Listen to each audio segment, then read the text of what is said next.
Students, आज हम spoken English के अगले पार्ट में पढ़ेंगे एक बढ़िया सा स्ट्रक्चर, जैसे कि उसे बोलना पड़ता है, बोलना पड़ता था।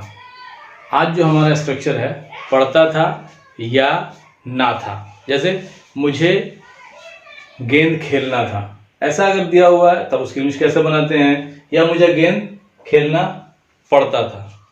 तो इस तरह का होता है तो कैसे आप बनाते हैं, पढ़ता था, गेंद खेलना था, गेंद खेलना पड़ा। इस तरह का अगर ट्रांसलेशन है तो आप उसे कैसे बनाएंगे, आज हम इसी को सीखेंगे। तो सबसे सिंपल जो आपको पहले मैंने पढ़ाया है, जैसे मुझे गेंद खेलना है वाला जो मैंने बताया था पिछले स्ट्रक्चर्स में, तो उसी का ये दूसरा फॉर्म है। यानी कि वहाँ पर हैव हैज का इस्तेमाल कर रहे थे आप, आज आप हैड का इस्तेमाल सीखेंगे। ठीक है गाइस, बस कुछ नहीं करना है आपको, सिर्फ हैव हैज की जगह पे हैड को रखना है और ट्रांसलेशन एज इट इज बनाएंगे जैसे आप पहले बना रहे थे। यानी कि शुरू में सब्जेक्ट आपका रहेगा ही, उसके बाद जो मेन वर्ब आप यूज कर रहे थे करेंगे ही, सब कुछ वैसा ही है। तो स्ट्रक्चर देखते हैं गाइस, बिना समय गंवाए हुए देखते हैं। तो सबसे पहले हमको लिखना है सब्जेक्ट, उसके बाद हैड और तब टू, फिर वर्ब का फर्स्ट फॉर्म और तब ऑब्जेक्ट। ठीक है, सबसे पहला सब्जेक्ट हैड, फिर टू, फिर V1, फिर ऑब्जेक्ट।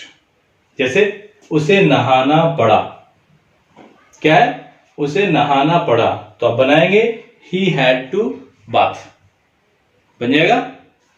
अगर यही रहा कि अगर यह रहता कि राधा को नाचना पड़ता था, तो आप कैसे बनाते, वही है, राधा had to डांस, नाचना पड़ता था तब। अगर ये रहता कि राधा को नाचना था, तब भी आप यही बनाते। यानी कि तीनों का एक ही इंग्लिश है, राधा को नाचना पड़ता था, या राधा को नाचना पड़ा, या राधा को नाचना था। तीनों की इंग्लिश एक ही बनेगा, राधा हैड टू डांस।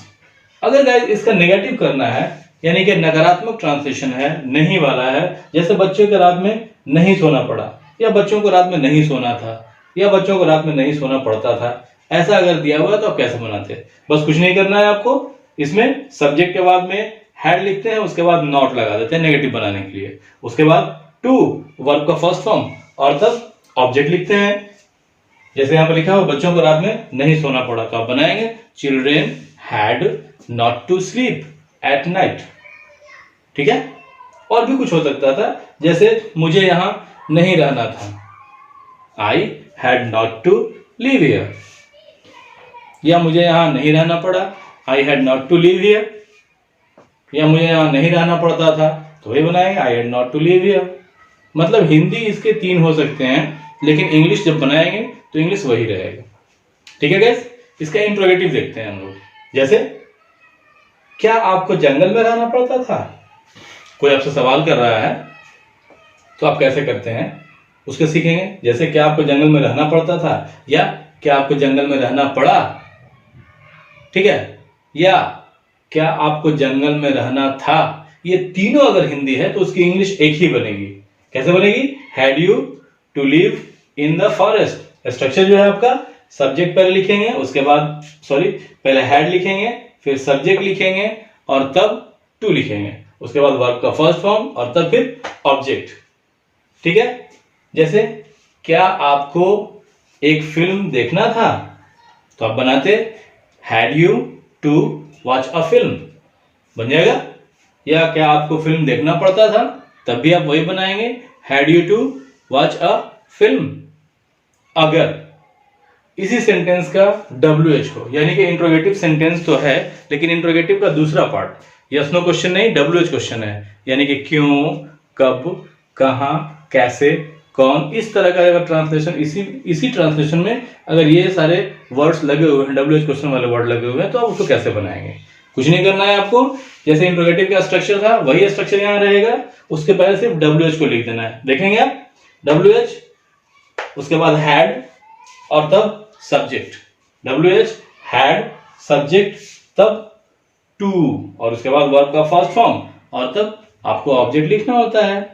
अगर हिंदी में बात की जाए तो है, जैसे तुम्हें कब यहां आना पड़ा, तो आप बनाएंगे when had you to come here, when had you to come here.